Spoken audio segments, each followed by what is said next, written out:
Swear.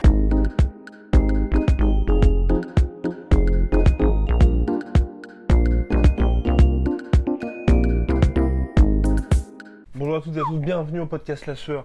Podcast La Sueur où là, on va essayer de milquer. Ouais, jusqu'au bout et de profiter de ce Monified pour finalement avoir beaucoup plus de vues, beaucoup plus d'argent. Ouais, oui, c'est l'ironie, hein. on fait zéro bif sur YouTube. Exactement. Bien sûr, de toute façon, qui en doutait, on n'est pas non plus Libra TV. Il y a quand même quelqu'un qui m'a dit à propos de nos couvertures sur place, ah les gars, vous profitez de l'argent de YouTube. Donc il faut savoir que YouTube, en fait, quand on parle de MMA, pour la monétisation, c'est un petit peu compliqué.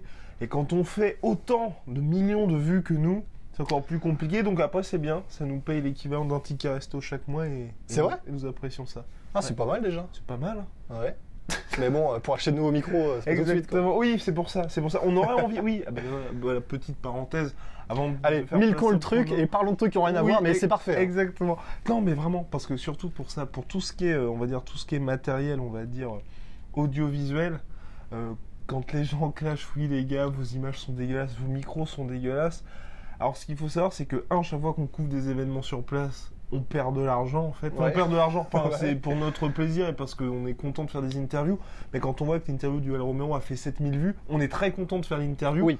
Mais on se déplace à Los Angeles. Donc, il y a l'hôtel, tout ça, la vidéo fait 7000 vues. Bah forcément... Évidemment, c'est pas rentable. Nous on fait ça de toute façon parce qu'on est des passionnés. Exactement. Mais voilà, faut juste se dire que la raison pour laquelle on dépense pas aussi des milliers et des cents dans des stabilisateurs et dans des micros, c'est parce qu'on les a pas, en fait. C'est ça. Et quand on a la chance d'avoir des sponsors, entre guillemets, pour les événements, bah ils payent, c'est surtout en fait pour rentabiliser le voyage, plus que le micro. Parce qu'à chaque fois, si vous voulez, par exemple, un zoom plus un nouvel appareil photo, plus les micros cravates qui sont ensuite bien branchés et tout ça, bah vous en avez tout de suite pour 500 €. Et donc pour 500 €, on va préférer se dire, bon, on va utiliser 500 € pour aller à un événement plutôt que de prendre d'autres micros. Voilà. Mais si on a plus de vues, ça pourra changer. Donc n'hésitez pas. Il ne tient qu'à vous. Exactement. Appelez vos potes, famille, tout ça. Mettre les pouces bleus. Donc voilà, c'était La Sueur qui fait pitié. Bien, maintenant. Ça fait vraiment faire la manche, quoi. Mais il fallait le dire. Juste, voilà, comme ça. Non, pour expliquer, parce que vraiment, c'est pas vraiment. Ce n'est pas de la mauvaise volonté, parce que souvent, personnellement, moi, ce que je ressens dans les commentaires, quand les gens disent, ouais, putain, le son est dégueulasse ou l'image est dégueulasse, les gars. On sait, hein. Croyez-nous, on aimerait que l'image soit mieux ou que le son soit mieux. C'est juste que, pour l'instant, là, quand on a acheté, par exemple, les micros, ça a pris un peu de temps. Quand on a acheté, quand il y a eu les trépieds, tout ça, à chaque fois, ça prend un peu de temps parce qu'il faut dégager de l'argent et voilà. Bref. Donc maintenant, place au pronostic. Comment on va l'appeler cette vidéo on reste sur des pronos Khabib Dustin. La manche, on va l'appeler. Donc Dustin Poirier, Khabib Nurmagomedov, place au pronostic La Sueur. Là encore, on vous invite très fortement à mettre vos pronostics en commentaire parce que c'est toujours plus agréable pour nous et plus simple quand quelqu'un a mis tous les bons commentaires et ensuite vient nous clasher après le combat plutôt que quelqu'un qui vient pop-up tel un top-picker. On n'a jamais entendu parler, mais qui dit de toute façon les gars, je le savais et vous êtes beaucoup trop cons d'avoir dit ça. Ouais, mais parce qu'il faut dire aussi qu'on respecte énormément parce qu'il y a je sais plus, ça peut-être le nom, on l'a peut-être oublié. Je l'ai plus, mais il y a quelqu'un, c'est un oracle. Superbe. Le mec, il a mis, c'était pour le 241, il avait 6 heures avant l'événement. 6 heures avant l'événement, il a mis les 3 combats avec Renato officiel, je crois que c'est ça, Renato officiel. Et il avait mis les rounds de près ou un truc comme ça, mais là c'est sublime. Et là on peut et juste après, il a dit, l'oracle a parlé les gars. Ouais. Et là, respect. C'est magnifique, hein. C'est quand même assez ouf. Hein. Donc là voilà, donc n'hésitez pas à faire exactement pareil. Et là ensuite vous pouvez venir le dimanche et dire les gars, je vous l'avais dit. Là effectivement, vous l'avez dit. On est tellement en train de le traire ce podcast, c'est extraordinaire. Mais ouais, mais mine de rien, on a combien là ça fait 4 minutes. Putain, on est pas mal, hein. Ça fait 4 minutes, je suis assez fier de nous. Bref, donc alors, preview. Donc là on a fait déjà preview Khabib, preview de Dustin Poirier, les vidéos précédentes. Là maintenant, qui va gagner? Donc maintenant qu'on a finalement toutes les armes en main pour éventuellement se dire... Produire un pronostic foireux comme d'habitude. Exactement. C'est compliqué, mais moi je vais aller du côté de Khabib Time Send Me Location. Il est à Abu Dhabi, 27-0. En fait, pour moi, voilà, c'est un peu comme quand il y avait Conor McGregor. Je pensais que Conor allait être capable en fait de revenir en mode prime time, de faire le combat parfait. Et là, Dustin Poirier, pour s'imposer, on l'a dit, il a les armes, il peut s'imposer, mais il faut que tout se passe parfaitement bien. Et Khabib là, à la différence de d'habitude, et c'est pour moi, on va dire, c'est C'est vraiment ce qui fait la différence. J'aurais peut-être mis Dustin Poirier dans d'autres conditions, mais le fait qu'il y ait Abdulmanap, on va avoir quelqu'un là qui va être un petit peu comme dans Rocky 4, tu vois. Ouais. Dans le sens où qui va être quasiment téléguidé par finalement le mastermind. Ouais. Et donc vous allez avoir quelqu'un au top de ses capacités physiques qui a le meilleur cerveau ou l'un des meilleurs cerveaux, on va dire, du sport. Et en plus, qui est extrêmement respecté, dans le sens où c'est son père, où son père lui fout toujours des trempes. Donc vraiment, clairement, Khabib va faire ce que Abdulmanap va lui dire en tout temps. Donc c'est pour ça que je pense que pour Dustin Poirier, ça aurait pu le faire si ça avait été aux États-Unis, mais là c'est de trop et je pense que Khabib va s'imposer. Je pense par décision. Je pense par décision unanime. Ça va être très chaud à mon avis. Les 2 premières rounds, il va un petit peu trembler. Même nous, on va se dire tendu. Mais à mon avis, à partir du 4e round, il va y avoir des takedowns. Il va pas pouvoir se relever. Et 5e, ça va être en mode survie.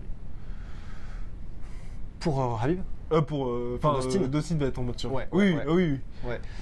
Ben, c'est vrai que le fait que ce soit avec Abdulmanap, c'est chaud parce que la raison pour laquelle on est tellement impressionné en fait par Abdulmanap, c'est que au-delà du fait que le mec a quand même élevé un champion, un champion de sambo d'abord et de toute la famille, c'est ça aussi. Hein. Et justement, c'est ça en fait. C'est non seulement lui, non seulement la famille, mais en plus de ça, Abdulmanap, c'est une légende au Daghestan. Je veux pas dire de conneries, je sais plus exactement quels sont ses crédits, mais je crois qu'il a entraîné l'équipe nationale de sambo. Et il est toujours le capitaine. Voilà, et il les a amenés, mais tous au pinacle du sport. Donc, en fait, ses crédits d'abord parlent pour lui, parce que tout ce qu'il a fait, c'est exceptionnel pour le sport de combat au Daghestan.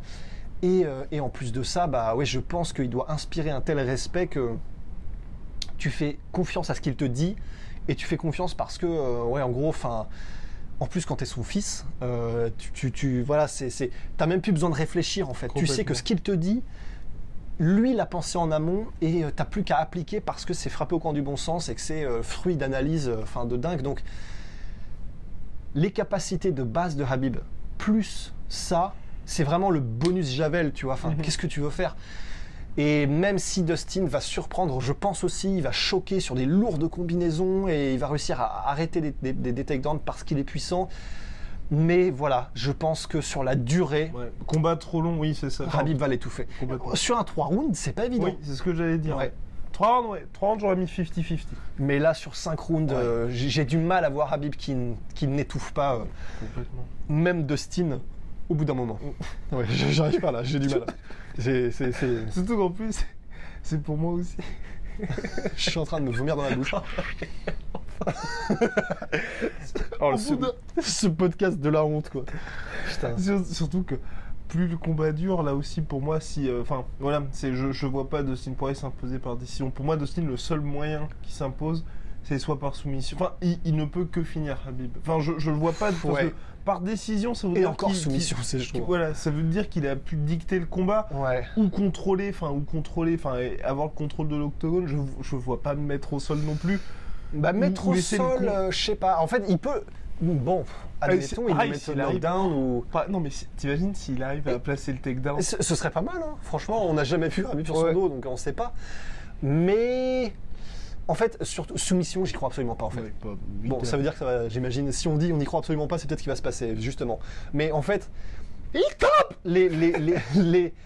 Ah ouais, en plus, voir Khabib taper. Oui, pareil. Ça n'existe pas, c'est pas possible. Je pense qu'il préfère se laisser étrangler. Non, mais c'est sûr, mec, s'il y a des mecs comme Nogueira et des combattants japonais... devant son père, non mais c'est pas possible. Sinon, il rentre au Daghestan à pied. Ouais, son père lui pète le deuxième bras, quoi. Continue de le tenir, de style. Oui, bon, mais oui, tout ça pour dire. Et en plus, on a déjà vu... d'ailleurs, c'était qui qui l'a combattu récemment, Khabib McGregor, Ali Quinta, en gros, Barbosa. Il y a des gars qui ont essayé de lui mettre des guillotines et en gros, elles avaient l'air d'être assez profondes.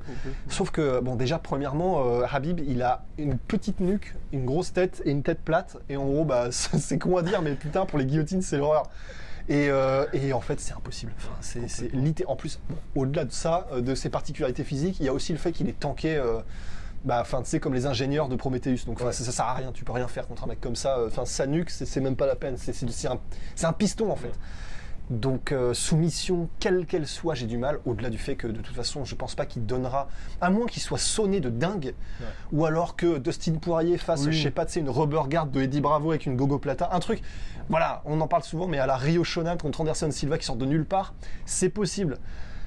Mais j'ai du mal, donc, et comme j'ai aussi un peu, je pense que Dustin va surprendre debout et choquer Khabib, mais de là à le mettre KO, je pense pas, j'ai du mal à le voir. Donc je mets aussi une décision sur 5 rounds de Khabib. Les experts ont parlé. Oh là là là. N'hésitez pas à mettre vos pronostics en commentaire. Comme un event dont personne ne parle, franchement.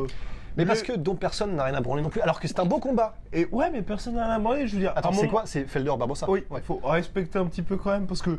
Ah oui, non, mais clairement. Quand je dis personne n'en parle, c'est pas sur le poster, il y a pour l'instant même aucune vidéo, même sur le Twitter. Alors que le Twitter, c'est bien un endroit où tu mets n'importe quoi. Voilà. Mais bref, personne n'en parle, donc il y a Paul Felder, Edson Barbosa. Revanche. D'un premier combat qui était génial, super. Exactement. Donc entre deux hommes qui sont des contenders, mais voilà, c'est un peu le problème, c'est, on va dire, Edson Barbosa, c'est un peu le gars qui va exploser 2-3 gars et ensuite tomber sur un méga lutteur. Ouais, c'est ça. C'est la différence entre contender et challenger. Exactement. En fait. C'est un mec, ils sont là, ils sont dans le microcosme des mecs d'élite. Mais ils seront jamais challenger pour le titre. Alors que Paul Felder, j'y crois. Et ça fait un moment que je le dis, et pour moi, c'est un peu le mec qui n'a, je trouve, pas de chance. Tu vois, par exemple, contre Mike Perry, il s'était pété. Tu vois, dans le sens, contre Mike Perry, il s'était pété, c'était en short notice, il avait fait le combat en welterweight. Tu sais, en fait, pour moi, c'est le mec qui est. Je trouve qu'il apporte énormément. Il est hyper dur, mais c'est juste qu'il y a, pour l'instant, il y a eu des petits coups du destin, on va dire. Parce que je pense que le Paul Felder d'aujourd'hui apporte vraiment des choses qui font que. Enfin, j'ai du mal, en fait, tu vois, face à n'importe quel adversaire, je vais pas le mettre perdant, ou je sais que ça va être. Enfin, tu t'en chies avec Paul Felder. Ouais, c'est clair. Et là, c'est pour ça que contre Barbosa, je pense qu'il va réussir à s'imposer. Parce que je pense que le Paul Felder d'aujourd'hui, par rapport à ça d'aujourd'hui aussi également, a les armes et a cette durabilité qui fait qu'il ne va pas y avoir ce côté. Il va pas reculer, il va pas abdiquer face au kick. Et pour Barbosa, on sait qu'aujourd'hui, c'est à partir du moment où tu dis non, que tu arrives à mettre cette pression-là, c'est un peu plus dur pour lui. Et je pense que le Paul Felder de maintenant a réussi à apporter les ajustements nécessaires. C'est ça en fait. C'est disons que j'ai plus de mal. Moi les pinières. Putain. J'ai plus de mal à voir Felder faire les ajustements que Barbosa. Donc bon, c'est plus facile à dire parce que Barbosa a gagné le premier combat, mais Barbosa, tu sais à peu près ce qu'il apporte, tu sais quels sont les angles par lesquels tu peux le faire fléchir. Complètement.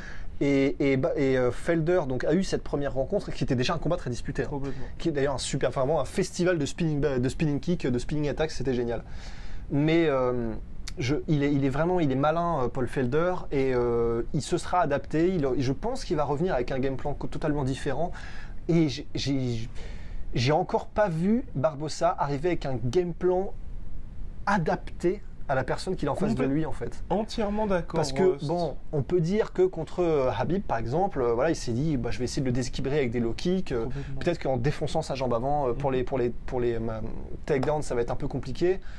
Donc c'était une bonne addition. Mais à part ça, il a toujours le même game plan, quel que soit l'adversaire, et c'est jamais subtil. J'ai l'impression, peut-être que... Parce que Marc-Henry est quand même un mastermind aussi dans son corner, mais j'ai jamais vraiment l'impression que Barbosa arrive avec véritablement des modifications dans son approche quand l'adversaire aurait besoin, nécessiterait d'en faire, tu vois. Donc, ce que ça veut probablement dire, c'est que Paul Felder sait exactement ce à quoi s'attendre. Et je pense que il va réussir à contourner les difficultés pour gagner, je pense. Rust pense. Donc, sachant que Barbosa, c'est tellement un magicien d'ose, en une demi-seconde, ça peut te plier. Mais bon, je vais dire Paul Felder décision. Paul Felder décision. Paul Felder soumission round 3. Boum. Eh bien moi je dis Paul Felder TKO round 3 avec... Quel est le round 3 Coude. Coude de Paul Felder en ground and pound. Putain. Ouais, je pense qu'il va réussir à le sonner, tu vois, il va tomber ensuite Barboza et puis ensuite tac tac tac et game over. Voilà. Troisième round bien, maintenant on va passer au troisième et dernier combat de ce podcast. Compliqué. Ouais. Donc c'est Islam Makhachev, qui est un petit peu, on va dire, le petit Habib, little Habibé, parce que ils sont teammates, toujours ensemble, 17-1. Beaucoup le voient finalement, c'est je crois Mansour Barnaoui qui disait ça, qui nous disait ça, qu'il aurait même plus fort que Habib. Ouf. Et que d'ailleurs un certain expert, Polydomso a dit aussi oui, il est vu comme finalement le futur et beaucoup disent si un combat entre les deux ça pourrait être très compliqué. Voilà, Makhachev qui a fait un très bon combat d'ailleurs en Russie contre un homme qui nous avait particulièrement impressionné pour ses débuts à l'UFC. Je n'ai plus son nom. Tsaryukian. Exactement. Ouais. Donc voilà, et donc là, qui revient. D'ailleurs, j'en profite juste pour le dire. On a tous en tête des beaux combats, mais généralement ça se passe debout. Complètement. Ah oui. Et là, merci. C'est un combat qu'il faut regarder parce que c'est que de la lutte, des transitions, du sol, on se remet debout, etc. Chacun son tour. Et c'est absolument somptueux. C'est un combat magnifique et pourtant, il n'y a pas beaucoup de strikes échangés. Donc franchement, c'est vraiment, ça fait plaisir ce genre de combat aussi. Bah vraiment de voir deux mecs niveau élite comme ça et puis en plus dynamique, technique, exactement ce que je veux dire, athlétique, superbe. Bref, on voit qui est top 15 Islam Makhachev. On voit quand même que l'UFC essaye un peu comme nous avec cette UFC 242 de 1000 quel truc dans le sens où il pourrait beaucoup plus progresser. Et là, il lui donne un mec qui s'appelle David Ramos qui est bon, mais qui est surtout abonné, donc qui a 14-2, je crois, si je dis pas de conneries, qui est surtout abonné, on va dire, au combat en prélim, que les gens ne connaissent pas vraiment. C'est un mec qui est bon en jiu-jitsu, qui a déjà été champion à la DCC, donc voilà, encore un expert au sol pour Islam Makhachev, mais je pense que vous, comme nous, on a envie de le voir tester contre par exemple des Kevin Lee, des même Edson Barboza. Pour moi, ça aurait été un bon adversaire. Enfin, des mecs rankés que les gens connaissent. Mais surtout, on se disait juste avant, il y a beaucoup de gens qui nous suivent qui en parlent de ce gars-là. Oui, complètement. Et Grigor Gillespie, ce mec-là, il est ultra dangereux. Personne n'en veut. C'est un lutteur. Ouais. Après, je pense qu'il y a aussi le côté UFC. Ils se disent, on veut pas gâcher différents espoirs. Ah ouais, de prospects. Exactement. Ouais. Mais après, c'est vrai que c'est dommage parce qu'après, Islam aussi, on le dit à chaque fois aussi pour l'UFC. Habib a réussi à forcer un petit peu son destin quand il a call out McGregor lors de l'UFC 205. Mais c'est vrai que pour l'UFC, quelqu'un qui est, on va dire, des pays de l'Est musulmans, c'est pas du tout leur marché. Leur marché, c'est les Américains, c'est quelqu'un qui va être comme Conor McGregor, qui va, c'est le qui public, parle anglais, exactement, qui trash talk, qui c'est le public UFC. Alors qu'un mec comme Islam Makhachev, pour eux c'est un petit peu plus compliqué parce qu'en plus, surtout, d'autant plus pour Makhachev, c'est triste. Mais il y a déjà Habib qui occupe sa position aujourd'hui. Ça c'est dur, ça. Parce qu'il est dans la même catégorie et clairement, on va dire à peu de choses près, ne serait-ce que dans les valeurs, dans tout ça, c'est la même chose. Et pour l'UFC, avoir un mec bis comme ça, c'est compliqué pour eux de réussir à marketer ça correctement. On le voit, à part cette carte-là qu'on a à Abu Dhabi, où c'est vraiment tous les musulmans de l'UFC contre le reste de la planète. D'ailleurs, il y a Habib qui a fait un post là-dessus. C'est vrai en gros, il a mis c'était toute sa team en mode genre nous contre le reste du monde. Mais c'est vraiment ça pour le coup. Oui, l'UFC l'a fait pour ça. L'UFC l'a fait à pour Abu ça. Dhabi. Et à part ces cartes-là, donc là qui va arriver parce que l'UFC a signé un contrat de 5 ans avec Abu Dhabi, à part ce genre de carte, exactement. Vous ne verrez jamais ça se reproduire parce que il n'y a pas d'intérêt au niveau marketing de l'UFC de réussir à promouvoir ça parce que là Abu Dhabi paye, donc ils ont un intérêt financier, mais sinon je pense qu'à mon avis au niveau du pay-per-view ça n'a pas spécialement marché parce que les Américains vont surtout vouloir que Dustin Poirier gagne. Ouais, non c'est sûr. Voilà, donc pronostic sur notre petit Makhachev décision. Décision. Ouais, moi aussi, Makhachev décision. Et puis voilà, j'espère qu'en tout cas ensuite ils lui fileront des mecs rankés. Mais c'est sûr parce que là, Makhachev, il commence quand même à être connu, des gens qui s'y intéressent. Complètement. Et là, tu peux pas. C'est-à-dire que il sera sur une carte où il y aura eu Habib, donc forcément s'il gagne, on va parler de lui aussi comme le futur Habib, tout ça. Je pense que c'est le dernier sur lequel ils peuvent se permettre. Là, c'est une carte, ils le font pour le faire briller, j'ai l'impression, pour faire briller Makhachev. Après, ils pourront plus. Là, c'est la dernière fois qu'ils peuvent le faire, je pense. Ouais. J'espère bien. J'espère bien parce que tu sais, il y a un certain nombre de combattants comme ça, tu vois, qui se retrouvent avec des séries de 7-8 victoires pas contre des nobody. Ouais, mais je vois ce que tu comme veux dire, par exemple, tu vois, looké. Ouais, c'est vrai. Welter, ouais, c'est en welter. Attends, contre McPerry. Non, oui, c'est welter. Ouais. Bah, en welter, il est sur une série de 6 victoires consécutives, je crois. Et là, le mec qui était le mieux classé, c'était McPerry. Donc, parce que c'est des combattants qui ne sont pas vraiment marketables pour l'UFC, pas belle gueule, pas charismatique non plus, pas américain. Donc pas américain, donc ils vous filent à chaque fois des mecs qui sont sur les prélims. Vous êtes même pas au courant et le gars se retrouve avec la 3e plus grosse série de victoires de la catégorie. Et alors que le gars le plus ranké s'appelait McPerry. Donc c'est vrai que c'est un petit peu compliqué, mais c'est ce qu'on dit à chaque fois, c'est qu'il y a énormément de combattants à l'UFC, il faut faire combattre tout le monde, donc forcément il y a des mecs qui passent à la trappe, et pour l'instant c'est Islam, injustement. Voilà mon cher Rust, on se retrouve pour le recap de cet événement, ça devrait arriver courant de semaine prochaine, et donc là, Habib Time ou Paid in Full, à vous de décider en commentaire. Voilà. Allez, au revoir. Soit.